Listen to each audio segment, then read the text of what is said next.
be working on how to write research questions. I'm going to show you an example of a study. The first one is a mediation study. Okay, so as you can see, the title of the study is Mediating Role of Employee Commitment on the Influence of Human Resource Management Practices and Organizational Climate on Employee Retention, Basis for a Retention Program. Okay, so as you can see here, there are two independent variables. We have the human resource management practices and the organizational climate. Okay, and under each independent variable, there are dimensions. Ito yung tinatawag nating dimensions. So these are what we call the dimensions. No? Under the human resource management practices, there are 6: training and development, teamwork, employee involvement, compensation and benefits, performance and appraisal, and then career planning. Okay? For the organizational climate, the dimensions are structure, motivation, communication, identity, recognition, affiliation, and support. Okay? I remember we received some paper, no? And one of our question was, are you sure that your variables are unidimensional? Okay? Meaning to say, when we say unidimensional, there are no subdimensions. Okay? Say, for example, student achievement. No? If in your study, you are going to measure it using a test only, then that is unidimensional. Okay? But if your variable has several indicators, okay, then we have a variable that is multidimensional. Okay? So how will you know whether your variable is unidimensional or not? Okay, only literature can help you find it out. Okay, so you have to read a lot. You have to find out if your variable have several indicators. Okay, halimbawa yung organizational support, right? Organizational support or organizational factors can be indications, like for example, organizational support. It could be the training and development that the organization provides,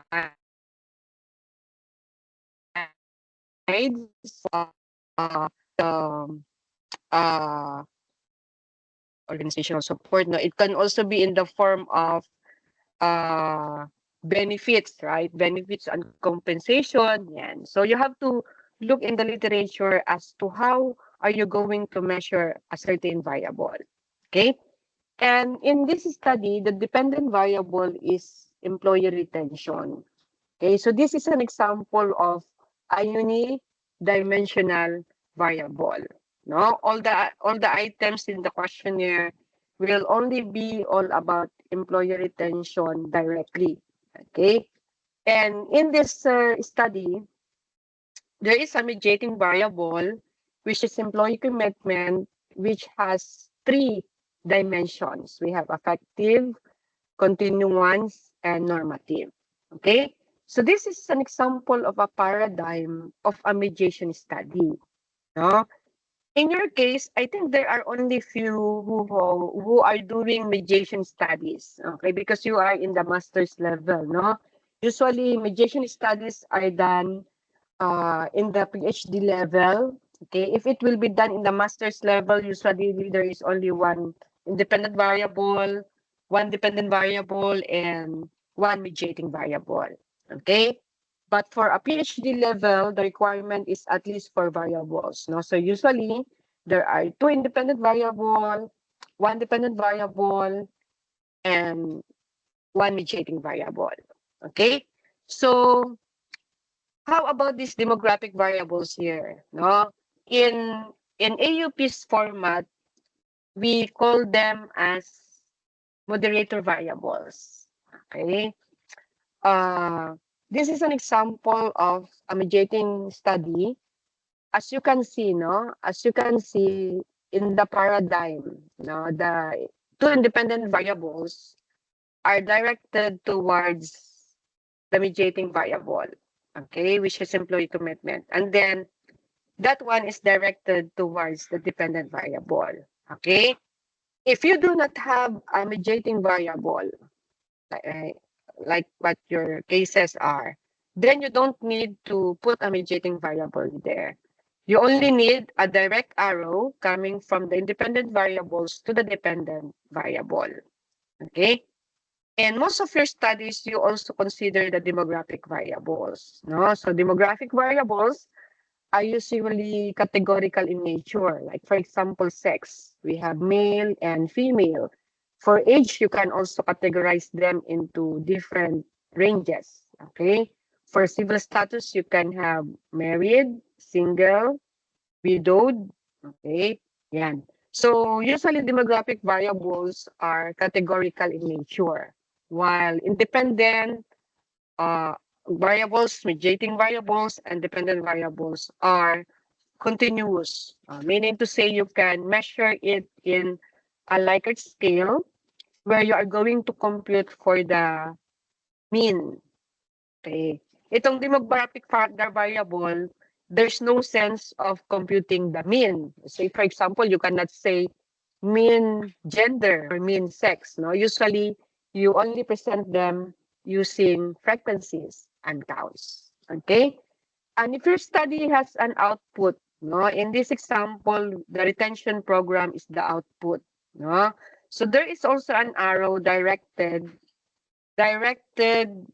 towards the output, no, coming from the dependent variable.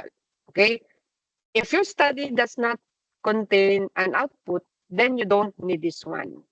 Okay, so again, if you do not have a mediating variable, you can disregard this box. Okay, you can disregard this box.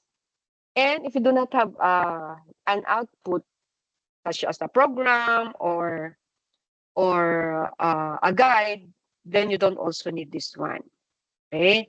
Si Ma'am Leia had her title defense last week. Okay? In her study, she does not have a mediating variable. Okay?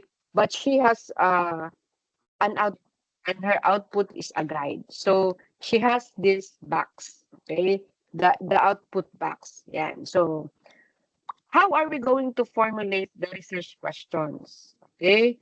Most of you will go directly as to asking, does employee commitment mediate the influence of human resource management? Okay? That is actually our main problem. But in doing your thesis, do not go directly on answering that question. Okay? So this is how you are going to write your statement of the problem. There's a paragraph here containing the main problem, no, the main question that you want to answer, followed by specific research questions. Okay? If your study is quantitative in nature, we start with the descriptive questions. Okay? Meaning to say, when we say descriptive questions, they are answerable by computing for the average, computing for the frequency, determining the frequency, determining the percentage, yan, right? But most of the time, for a descriptive correlational research, we use the mean, no? Ito yung tatanungin natin, okay? How extent or what is the extent of human resource management practices in terms of its dimensions, okay? In a Likert scale, let's say, for example, you will be answering a questionnaire wherein you're going to rate from strongly disagree to strongly agree. No, 1, 2, 3, 4, 5, right? This question will be answered by computing for the mean of the responses of the respondents. Okay, that is why it's called a descriptive question. So you will be able to find out whether the resource management practices are very good or very poor. Yan. So after the descriptive question for one independent variable, you also need to have another descriptive question for the other independent variable. Okay? So yan. So yung number 2, what is the extent of organizational climate in terms of its dimension? Okay? You also need to provide a descriptive question for the mediating variable and the dependent variable. Yan. Okay? So what is the level of employee commitment? So this is now the descriptive question for the mediating variable. If you do not have a mediating variable, then you can proceed with the employee retention. Okay? Or your dependent variable. Okay, yan. So, if you have 4 variables, then you have 4 descriptive questions. Okay? After the descriptive questions, you have to proceed with the relationship questions. Okay? So, yun yung number 5, no? I think Sir Anthony can relate to this one because because his research questions are like this. Okay? So you have to identify whether the relationship between your variables are significant or not. Okay, yan. Is there any significant relationship between the following? The IV and your MV or your mediating variable. Okay? So we have your human resource management practices and employee commitment, human resource management practices, and your dependent variable, the employee retention, then organizational climate and employee commitment, organizational climate and employee retention, and the relationship between your mediating variable and the dependent variable, which is the employee retention. Okay. Now, you might ask, Ma'am, why do we have to add a question for the mediating variable? What is the use of the mediating variable? Okay. The mediating variable could be a pathway for the independent variable to connect with the dependent variable. Okay. To illustrate the role of a mediating variable, let's consider Jesus, no? Di ba, in the Bible it says, I am the way to the Father. Okay, di ba? Sinasabi yan, no? I am the way to the Father. So we as humans, we have to go through Jesus to get to the Father. Okay, so in that case, Jesus is the mediator between humans and the Father. Yan ang silbi ng mediator. Okay? So dito, in this study, the employee commitment can serve as a pathway from the IV to the DV. Okay? So there are cases when the IV and the DV will have only a relationship when we go through the mediating variable. Okay, by the way, there are 2 types of mediation, the partial mediation and the full mediation. Okay, in the case of the illustration, I have given to you earlier, yung si Jesus Christ as our mediator is an example of full mediation. Why? Because our relationship with God the Father is only established when we go through Jesus Christ. So yun ay full mediation. Ibig sabihin, we cannot have a relationship with God the Father if we do not have a relationship with Jesus Christ. Okay? Another illustration of full mediation, no? Halimbawa ako, my husband. My husband is a mediator between me and his parents. Okay? Meaning to say, ako, wala akong relasyon, no? I do not have a direct relationship with his parents. Okay? We had a relationship because it goes through my husband, because of my husband. Yan.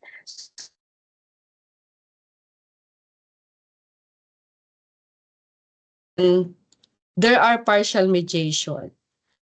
Okay, partial mediation happens when there is already a relationship between the independent variables and the dependent variables, even without the mediator. Okay? So, in that case, what is the role of the mediator? When there is already a relationship anyway, right? So, anong role pala ng mediator doon?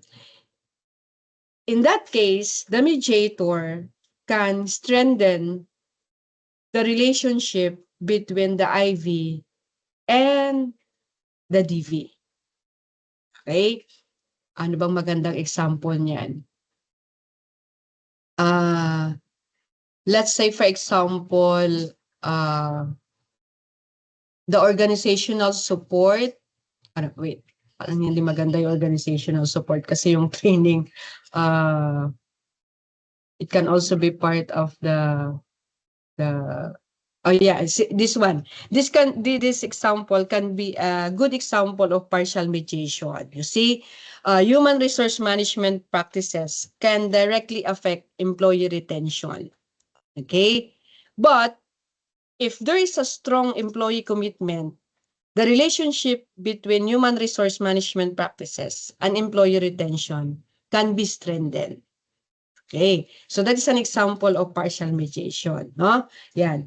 So, going back to the research questions, after the relationship question, you have to proceed with the role of the demographic variables. Okay, so we ask the question, is there any significant difference in the DV, in the employee retention when the respondents are grouped according to the demographic variables? Okay, so this is similar as asking, halimbawa, if you are going to consider sex, okay? If you are a male, is there a higher possibility that you will stay in the organization or the retention is higher? Okay? Kung mas mataas ba ang educational attainment mo, is there a higher possibility that you will stay in the organization? Okay? Yan. So those are the questions in mind that this research question number 6 wants to answer. Okay? Yan. And then we proceed with the influence question. Okay? Usually, no, when we deal with influence question, we use the word predict. Okay? This is now where we can find out whether human resource management practices, organizational climate, employee commitment, influence, employee retention. Yan, doon papasok yan. Okay? Now, what is the difference between number 5 and number 7? Okay, in number 5, it only determines whether the variables are related. For example, is it true that when the organizational climate is better, the employee commitment is also better? That's for number 5 question. Okay? But in number 7 question, it will tell us as to how much of a good organizational climate will help us to stay committed, okay, or stay in the organization. So meaning to say, in the number 7 question, it is already talking how much of this influence this one. And so that's the influence question.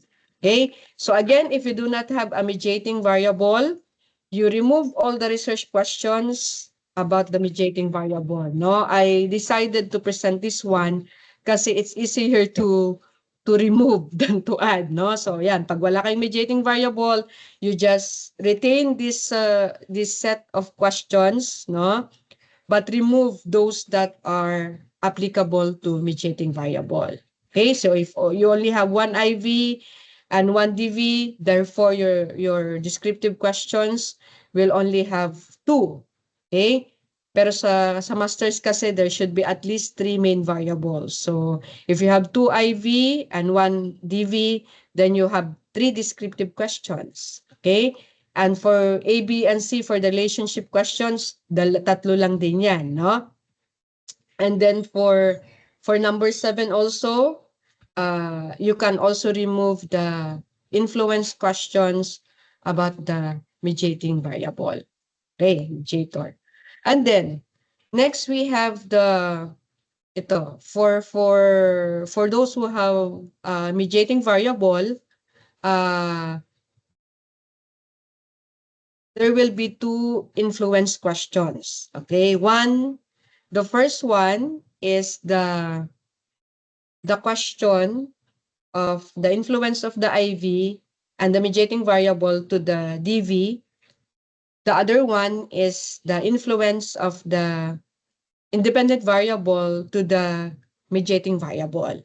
Okay, di ba? Earlier nga, you remember the role of the mediating variable. Okay, so the reason why there are two influence questions is that we want to establish the relationship of the IV and the DV, the MV and the DV, and the IV and the NV. Okay, para malaman natin whether the mediation is partial or full. Okay, and then the number 9 is the main question. Actually, ito na yon, no? So does employee commitment mediate the effects of human resource management practices and organizational climate on employee retention? Okay. Yung number 9, this is where you are going to make use of the structural equation modeling. Okay, and then of course, number 10 is already your output. No? So based on the results of the study, what retention program can be proposed? Okay, now, the next section after the statement of the problem is the hypothesis. Okay, remember during the time when I presented the template, I told you that the hypotheses are only for those research questions that can be analyzed using inferential statistics. Okay? Sinabi natin inferential statistics, ito na yung correlation, t-test, ANOVA, regression, structural equation modeling. Okay? Therefore, in this example, research question number 1, number 2, number 3, and number 4 do not need a hypothesis. Okay, di ba Sir Antonio, di ba? Nag-submit ka sa amin, no? Ang daming hypothesis. If you remember, I removed some of your hypothesis. Okay? Your Yes po, Doc. hypothesis will start only from RQ number 5. No? So how do you state your null hypothesis? It will be stated similarly with how you stated your research questions, but it will now be in sentence form. Okay? Gagamitan natin ng null hypothesis. So for example, in your number 5, the counterpart hypothesis there would be there is no significant relationship between the following. Okay? A, B, C, D, and E. For number 6, there is no significant difference in employee retention when the respondents are grouped according to, yan na, A, B, C, and D. Okay, number 7, the hypothesis would be the following variables do not significantly predict employee retention. Okay, and then A, B, and C. No? And then number 8, the following dependent variables do not predict employee commitment. And then A and B. And then number 9, employee commitment does not mediate the effects of human resource management practices and organizational climate. Okay, you do not need a hypothesis for number 10 because you will not be needing here an inferential statistics. Okay, so yan, no? I hope our next submissions, this is already a guide. I hope the next submissions, meron na kayong pattern for the research questions. You already know how to write your research questions properly, okay? Because it is very important that they are written properly because the rest of your manuscript will depend on them. No, your chapter 4, your chapter 3 will also depend on them because your data analysis will be dependent on your research questions. Your chapter 4, the presentation of your results will also be dependent on your research questions because chapter 4 will be presented logically as the way you have presented your research questions. Same is true with chapter 5. So napaka-importante ng research questions ninyo. Now, during your title defense, okay, your advisor and your methodologies will be assigned. Okay. Your methodologies will help you to refine your research question. Okay. Now, we are just so blessed because your professors here are Dr. Jolly and me, no? We are actually the ones who are assigned as methodologies. Kaya you pardon us that we have to return your papers when we see that your research questions are not polished, because we want you to present it as early as possible where your search questions are already refined. Okay? So usually ako at saka si Ma'am Jolly ang na-assign na methodologies ninyo together with Dr. Giovanni. Okay. So if you have problems with your research questions, do not hesitate to give us a message. Okay? And then this is an example. The next one is an example of an experimental research. I think there are 3 or 4 of you who are going to conduct an experimental research. Okay. So this is the paradigm for an experimental research, no? The independent variable is the intervention. So in this case, is the lifestyle modification program. Okay? And the dependent variables are those that are hopefully to be affected by the dependent variable. So ito, dito sa case natin, there are 3 dependent variables. We have cognition, self-efficacy, body composition, muscle mass, and body fat. Okay. Usually, for an experimental research in the master's and PhD level, we do not require a moderator variable anymore. Okay? But there are some cases when they are appropriate to be included. Okay? And that will be determined by your panel. That will be determined by your panel. Okay? So what are the research questions for an experimental research? Okay, I'm going to show you ito. The first research question, by the way, no, if you're going to look at the statement of the problem, may problema dito. There's something wrong with this. Okay? I intentionally put this one as an example so that you will not be repeating the mistake that is here. Okay? Those who have already submitted their papers, what do you think is the problem of this manuscript? Ito. Sa statement of the present study aims to assess the effect of an HBM-based intervention on cognition, self-efficacy, and body composition among obese infertile Chinese women. That's the first paragraph. Then the second paragraph, this study seeks to answer the following research questions. What's wrong with these 2 paragraphs? Anyone? Huh? What's wrong with these 2 paragraphs? Doc, Yeah, sige, go ahead. try lang po. Yeah, go. Hello, Doc. Yes, go ahead, sir. Nasa ano po kasi, Doc, parang familiar po sa akin. Yan po ba yung Doc, widow paragraph? Yes, very good. Yung widow paragraph, yan, very good. Nakomentan namin yan sa paper nyo, no? What do you mean Mukhang suki by po ako, widow Doc. paragraph? Okay?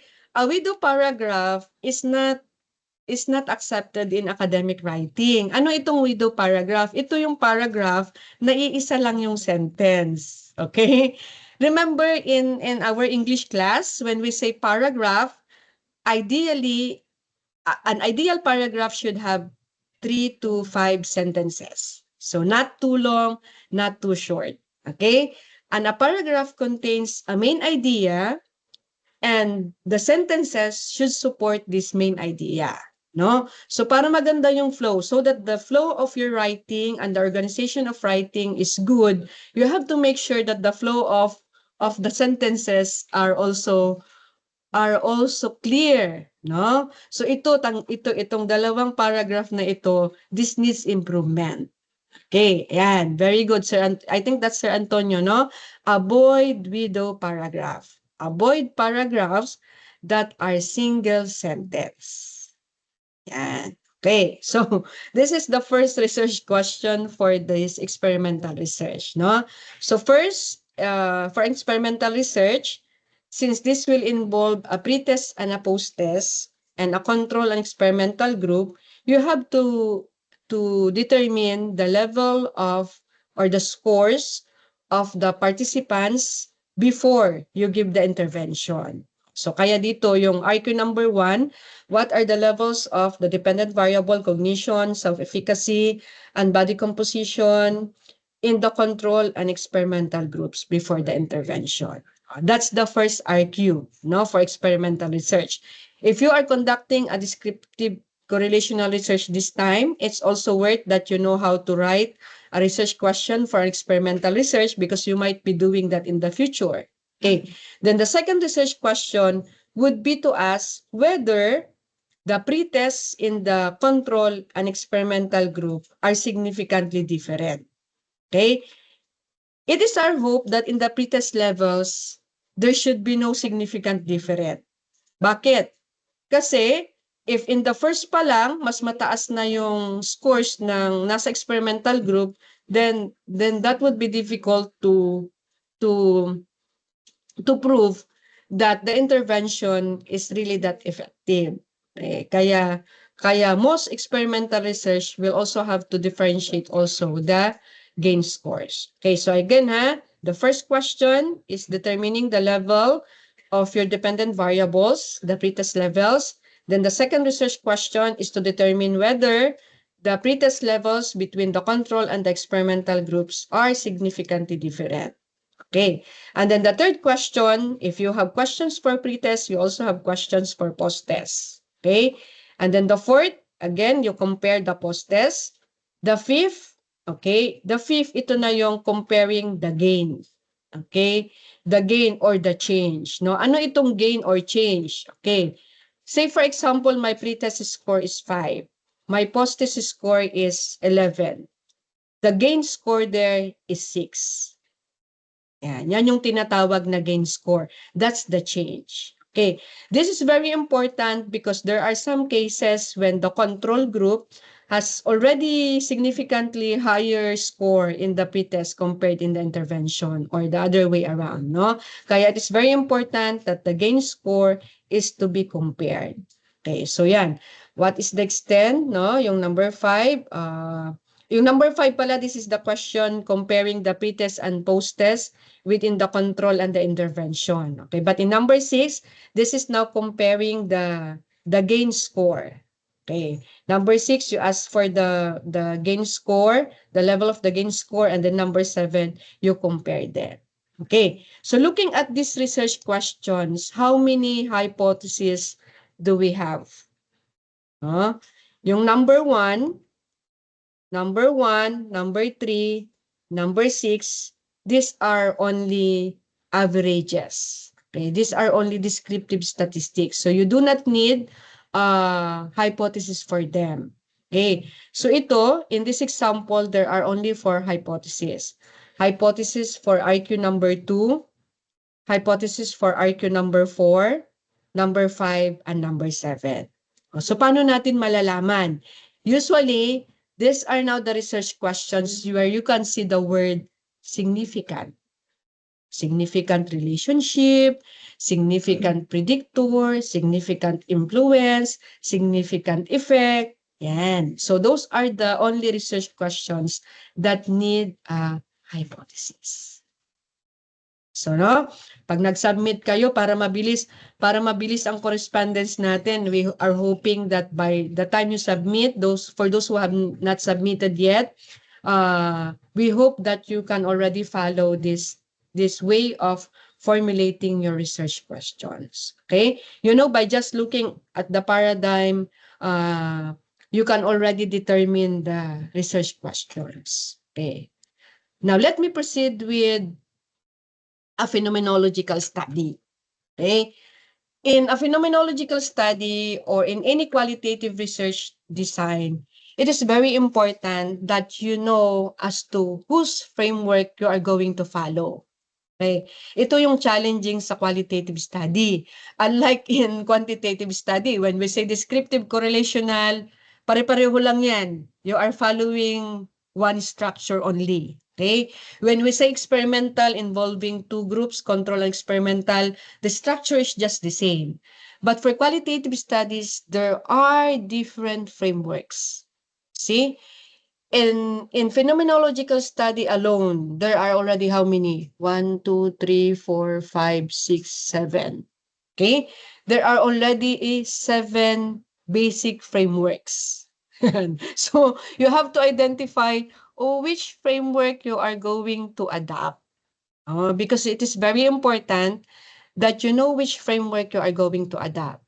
Because your manner of asking the research question, your manner of writing your chapter 3, the manner of selecting your participants, the manner of doing data analysis will all depend on the framework. Okay.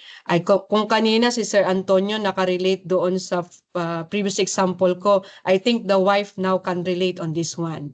Okay? Because Sir Antonio is doing quantitative research, Ma'am Mary is doing a qualitative research. Okay?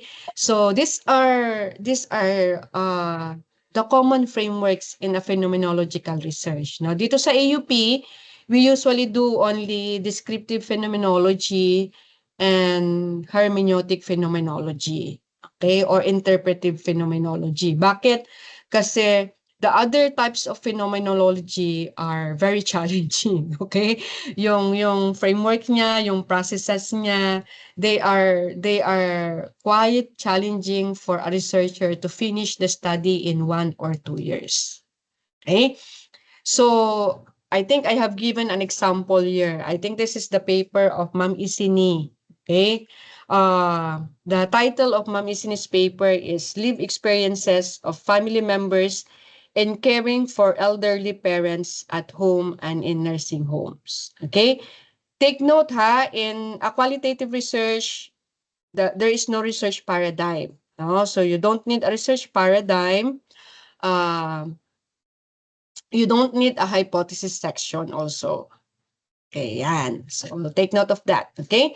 So, if your goal is to describe the universal essence of the caregiving experiences, like, for example, caring for elderly parents, regardless of the context, the most appropriate here is the descriptive phenomenology or transcendental phenomenology, okay? The most popular for descriptive phenomenology is the framework of Mustaka. Ayan, no, makikita nyo si Mustaka dyan. Mustaka has a framework with descriptive and transcendental. Okay? Now, if your goal is to interpret meanings of the experiences, like how family members make sense of caregiving at home versus in nursing homes, shaped by culture, values, and relationships, then you can use interpretive or hermeneutic phenomenology. Okay? In hermeneutic phenomenology, there are also different authors, no, different frameworks. We have Heidegger, we have Van Manen. Okay? For me, the easiest one to follow is Van Manen. Yan. Van Manen, the strengths of Van Manen is that they explore meanings, emotions, and situated realities. Okay? Now, if your goal is to explore existential dimensions, no, yung mga nakapaloob, like freedom, burden, responsibility, meaning of caregiving in human existence, then you use existential phenomenology. Okay? So we have different frameworks for that. We have Sartre, Ponti, no? The strength of that lies on the fact that they reveals caregiving as a lived existential choice and rational experience. Okay. In the study of Ma'am Isini, no, I cannot remember what I suggested to her anymore. Okay, but looking at it, I think the best framework that she can apply is hermeneutic or interpretive phenomenology framework. Okay, of Van Manen. No, why? Because it will allow her to interpret how family members make meaning of caregiving in different settings. Okay, so she can also capture themes like love, sacrifice, guilt, cultural duty, relief, and resilience. No? So this one is the most appropriate for me because according to literature, it will seek to interpret and uncover the meanings embedded in the lived experiences of family members, okay, rather than focusing only on describing the essence of caregiving. Yan. So if I will use hermeneutic phenomenology, these are suggested sub-research questions. Okay, so syempre, ang main question niya dito, the main question here is, what are the lived experiences? What are the meanings of their experiences? Okay, so she can adapt, no? She can adapt these sample sub-questions, okay, aligned with Van Manen's life world existentials. Okay, for example, how do family members describe the physical and emotional challenges of caregiving? Another research question could be, how do family members perceive the passage of time and life transitions while caring for elderly parents? Okay, this question can be also transcendental in nature, no? Kasi it talks about transitions. Okay, so it can also be, how do caregiving contexts, okay, shape family members' experiences and interpretations of care, no? And then the meaning-making question, what personal, cultural, or spiritual meanings do family members attach to their caregiving journeys? And so these are the suggested research questions. You see, in qualitative research, there are different frameworks, just like what I've told you earlier. Unlike in quanti, no, descriptive question, okay? Relational question, the pattern will just be the same. But in quali, since it's exploratory in nature, then you can have several ways on how to formulate your research questions. Okay? Another example here is a case study. I think this is a case study of one of your year. So, the title is Barriers to Infection Prevention and Control in Military Health Facilities in Taif, Saudi Arabia, a case study towards quality improvement. Okay, so there are several, 1, 2, 3, 4, 5, 6. Now, 6 different frameworks for qualitative study. We have exploratory, descriptive, explanatory, intrinsic, instrumental, and collective. Okay, and we have the key persons who are involved there. Okay, these are the different focus, no, and limitations and strengths. So this will guide you as to which type of framework or which framework you are going to use. Okay, so in this case, no, I think the best fit, no, is explanatory case study. You know, in qualitative research, it is very important that you mention the specific framework that you are going to follow and the specific key scholar that you are going to follow, because different person, different literature, different framework, different structure. So it is very important that you have to go through specifics. Okay, so based on literature, I think explanatory case study is very appropriate here, because the aim is not only to identify barriers to infection prevention and control in military health facilities, but also to explain how and why these barriers persist and affect quality improvement efforts. No? So this design will allow an in-depth investigation of the organizational, logistical, and behavioral factors that may affect infection control practices. Yan. So if that's the design, then these are the suggested research questions. Okay, so we have a question for organizational barrier, a question for human resource barrier. You can actually combine them, no? You can actually combine the different barriers and then provide a question on the analysis as to why these barriers affect or influence the practices. So these are examples of research questions. Okay, I think we are done with the research questions. Now we have to review the different guidelines in writing.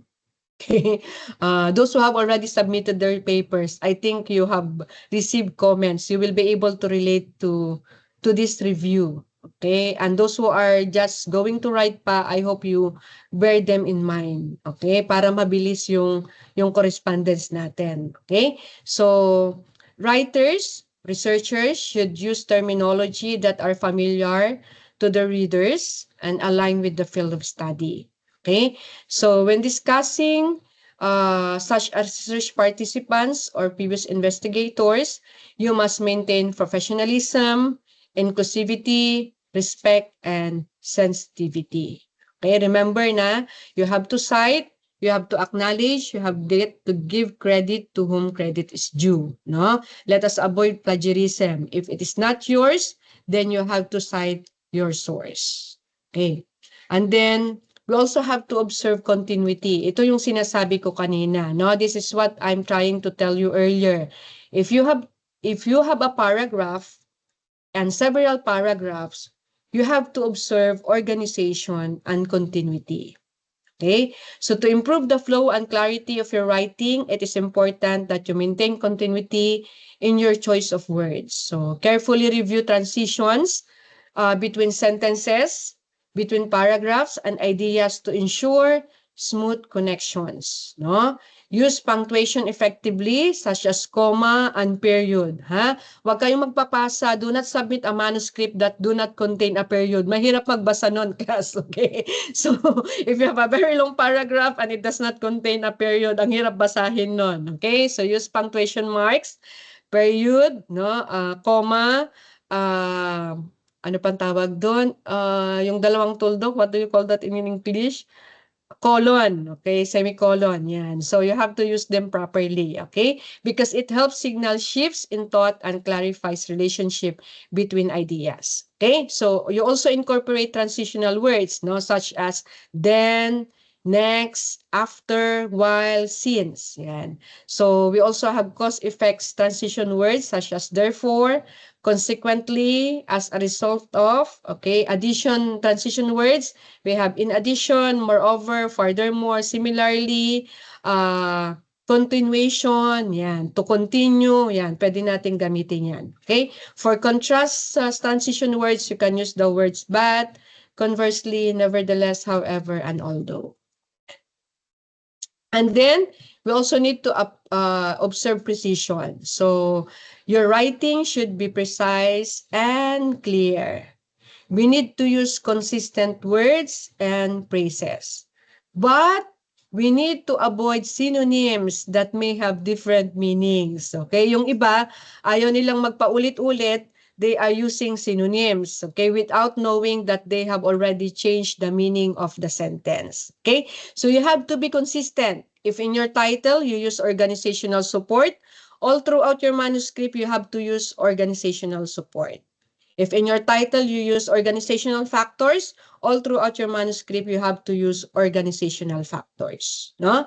Do not change words. That's consistency. Okay? So use consistent words. What else? You have to avoid colloquialisms, contractions, and jargon. Okay? And prefer direct, simple sentences. So refrain from anthropomorphism and illogical comparisons caused by missing words or non-parallel sentence and structures. Okay? And then we also have to observe proper use of grammar.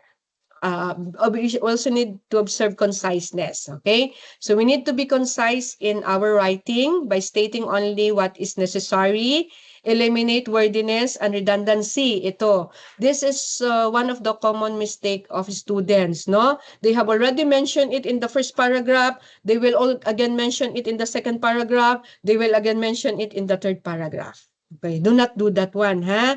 Avoid redundancy. So avoid repeating ideas or using overly long phrases, no? If your paper is too short, conduct further research to expand your arguments, okay? And vary sentence and paragraph lengths to maintain readability, and break up long paragraphs at logical points to avoid overly complex writing. Okay, sabi ko nga kanina, an ideal paragraph contains 3 to 5 sentences. Okay? Not too short, not too long. And then, Grammar usage. Maintain consistent verb tenses, which is crucial for clarity and coherence in scholarly writing. So you have to shift tenses within a paragraph, and you have to be careful with that because it can create confusion and disrupt the flow of your ideas. No, usually ginagawa ito ng mga students sa chapter 3. Okay, and sa scope and limitations in writing. If you are doing a title defense and a proposal defense, since your study is not yet done, then it should be in the future tense. Okay? When you are done with your study and you are already preparing for the final defense, then you have to change chapter 3 into past tense. Okay? So, this table can guide us. If you are writing the literature review, since you are already mentioning past studies, you can use past tense or present perfect tense. Okay? If you are using a methodology, no? If you are writing your methodology and preparing for a proposal defense, it should be in future tense. Okay? But when you are done with your study and preparing for a final defense, then the methodology section is already in the past tense. Okay? The procedure should be in the present perfect tense. And then if you are already reporting your own or other search results, since a study has been conducted already, you use past tense. Okay? For personal reactions, which we avoid in thesis and dissertations. Remember, in thesis and dissertations, you have to make sure that your manuscript are well grounded on your results and in literature. So we need to avoid personal opinions. Okay? And whenever it is needed, if it's needed, in rare cases, you have to use past or present perfect tense. Yan. And then, okay, for the discussion of implications of results or of previous statements, we use the present tense. For the presentation of conclusions, limitations, and future directions, we also make use of present tense. Okay? For the use of active voice and passive voice, no, we use the active voice to create clear and concise sentences. Okay? Pero sa AUP format, okay, we use the third person pronoun. No? So we don't say I or we. No? Instead, we say the researchers. Yan. Yan ang format natin sa AUP. Ha? Take note of that.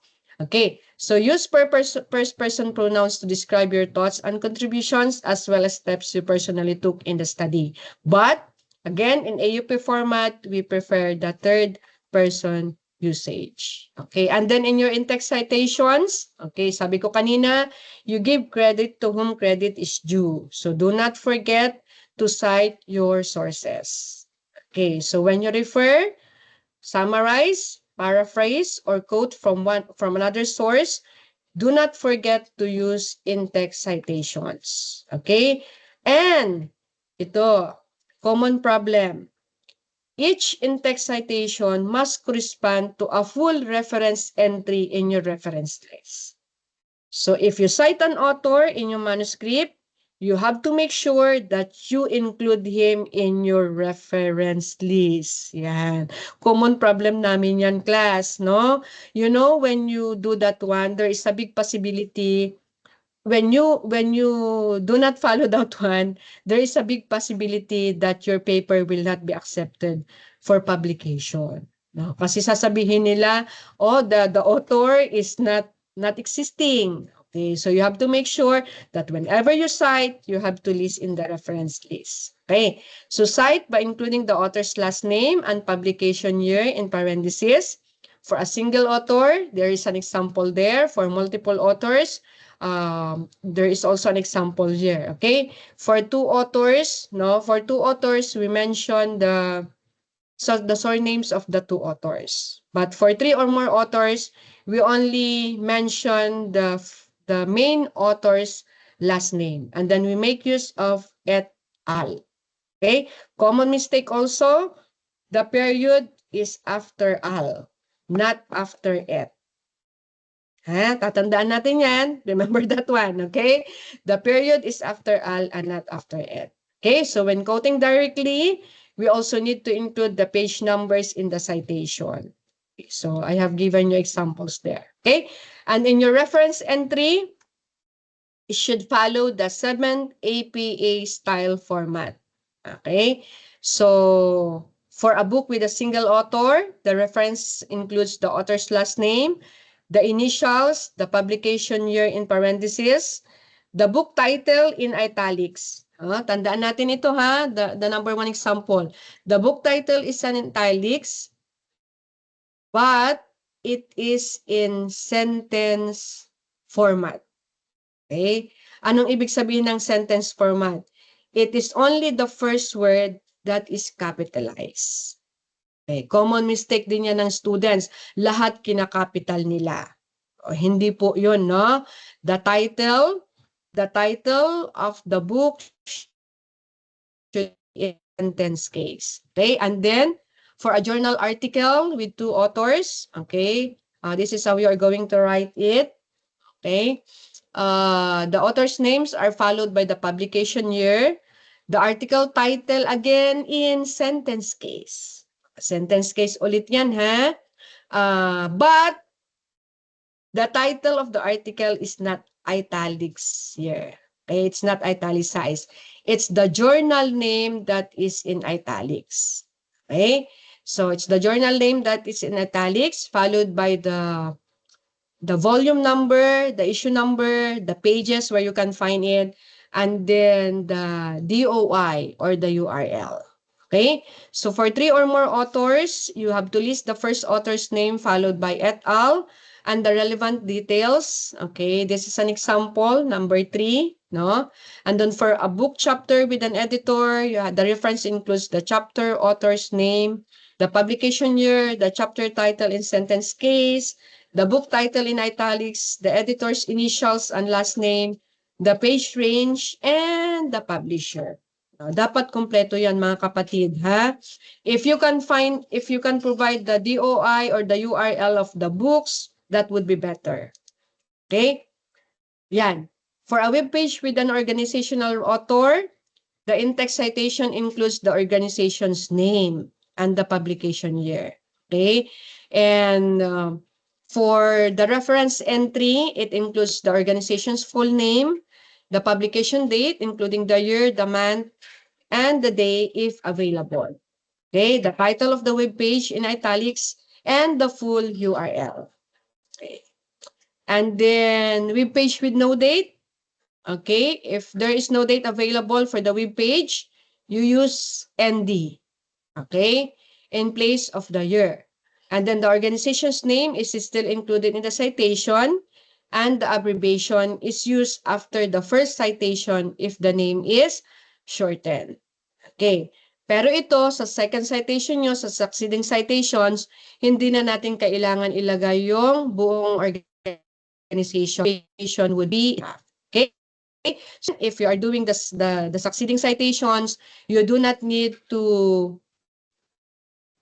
the full organization name. You can just use the acronym.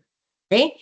For the reference entry, for a web page with no date, the reference entry still follows the same format as usual, but instead of a year, you use ND. Okay? And then the title of the web page is italicized, followed by the full URL. Class quotient, no? As much as possible, you avoid a source with no date. Okay? It is allowed, but if you can find a source with a date of publication, that would be better. Okay, yan. And then, in-text citations for web pages differ depending on the author type. For a web page with an individual author, the citation includes the author's last name and the year of publication in parentheses. Okay? And the reference entry for an individual author lists the last name first, followed by initials, the full publication date, the title of the web page in italics, the name of the website, okay, and the full URL. Okay, so again, the format differs for organizational authors where the organization's name replaces the individual's last name in both the in-text citation and the reference entry. Okay, so these are example of parenthetical citation and narrative citation. So take note ha, sa two authors, if you are using parenthetical citation, you make use of the ampersand. If you are making use of a narrative citation, you make use of the full word and. Okay, so this is an example of a parenthetical citation format. No? Yung source, it's at the end, no, at the end of the paragraph, okay? Dapat ito ay before the period. Dapat ang period dito ay after the source, ha? So mali 'yan, no? Okay. This is an example naman of a narrative format, okay, where the source is integrated within the sentence. Okay? Then we have also examples of paraphrasing and quotation paraphrases. So to format a paraphrase, you use either a parenthetical or narrative citation. So these are, again, other examples of parenthetical and narrative. Okay? Again, other examples of parenthetical and narrative format for short quotations. So to format a short direct quotation, when we say direct quotation, it is less than 40 words. We need to integrate the quotation smoothly into our sentence and place it within double quotation marks. And then immediately after the quotation, we include the author's last name, the year of publication, and the page number for paragraph number or section name if no page numbers are available in parentheses. Okay? Ayan, dito na tayo sa long quotation. Okay? So if we are directly quoting 40 words or more, we need to begin by placing the quotation as a freestanding block of text indented 0.5 inches from the left margin. Okay? Do not use quotation marks around the block quotation. And for a parenthetical citation, you have to place the author, year, and page number in parentheses after the final punctuation mark of the quotation. But for a narrative citation, include the author in the sentence followed by the year in parentheses and place the page number in parentheses after the final punctuation mark. But do not add a period after the closing parentheses. Example ba ako niyan? Ay, wala pala ako example nito. Okay? And then the last one is the policy on work dissemination. Okay? For you, before you can graduate, it is a must that you should be able to present and publish. Okay? As of now, the policy is that you can credit a presentation and a publication of any paper as long as you did it within the framework of your study, meaning to say from the date of your enrollment up to your target graduation. Okay? As of now, the policy is not strict as to whether you are going to publish your actual thesis or not. Okay? Pero, according to CHED, no? Okay? Those who are CHED scholars, there are CHED scholars here, it is a requirement that you have to publish your thesis. So as early as now, you try to scout a conference where you can present and publish. Okay? In AUP, we have International Research Forum. I think it will be held on January. Dati kasi April yan. Okay? When the in the former calendar, it's usually in April. But I think it's now either in January or February. No? You can present your paper probably if you have a project in one of your classes. You can present that one. Okay? And that will be published in our research journal. Okay? But if you do not have it yet, then it should be your aim that as early as now, you should be able to present and publish. No? Kasi even if you are done with your thesis and you have successfully defended it, but you are not able to present or publish yet, you will not be allowed to graduate. Okay? Yan. Now, paano? What if you have already a presentation and a publication and you are not going to present your thesis anymore? Okay? But you want that in the future, it will be presented or published. Okay. If you do not have the capacity to present or publish it, perhaps you are too busy, you do not have to funds for attending a conference, okay, you may ask someone on your behalf to present it, okay, without removing your name in the author. No, dapat hindi mawawala yung name nyo doon kasi you are the main author. Okay, in fact, you have the right to demand that your name will be the first in the list of the authors because you are the main author. No, not your advisor, not your methodologist, not your panel members. Okay, in AUP, this is the policy on the dissemination of your work. Okay, so the research office at AUP approves how the thesis or dissertation will be disseminated for publication or presentation. Okay, only the advisor or panel members can disseminate the thesis or dissertation. So hindi po pwedeng asawa ninyo, ha? Hindi po pwedeng anak ninyo. Okay, only the advisor or panel members. Why? Because they are technically contributors of your study. So they are given the priority to present or publish your paper. Okay? And then, who is given the first priority? It's your advisor. Okay? The advisor has the main priority to disseminate it in case you cannot have it disseminated. But if a panel member is chosen, the research office decides who will present or publish, and the chosen person must inform the student. Okay, tatandaan natin yan, ha? So, your advisor or any of your panel member who is chosen to present your paper should inform you. Okay? Now, the research office may also select the methodologists, the panel chair, or the research consultants to disseminate the thesis or dissertation. Okay, as long as the students and the advisors consent to it. Okay? And, okay, after your final defense, before graduation, you also have to submit a journal-ready paper using the IMRAD format.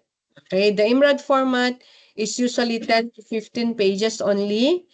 It has the introduction, the methodology, the results, and the discussion. Okay, we cannot publish and present your full thesis. Okay, what we only present is the summary in the IMRAD format. Yan. I'm going to upload the template for the IMRAD format, and you can visit the research office website. You check our journals. All our journals are already in the IMRAD format. Okay? I think that's